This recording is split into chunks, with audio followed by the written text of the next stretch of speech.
Tunay ngang luto ni Maria, sadyang kakaiba. Kung ano-ano na lang kanyang pinagsasama-sama. Nariyan ng itlog, sinamaan ng sardinas. May sayote at pipino pa. Hindi pa nakontento, nilagyan pa ng okra. Tunay na kakaiba. Subalit kung iyong tikman, amoy pa lang, mukhang malasa.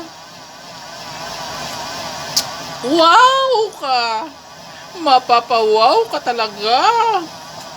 Sarap nito'y hindi mabibili saan mang palengke.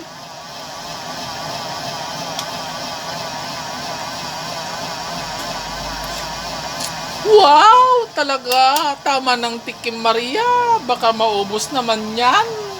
Wala nang matira. Oops, hanggang dito na lang po. Pagluluto ni Mariang Makata. Babu!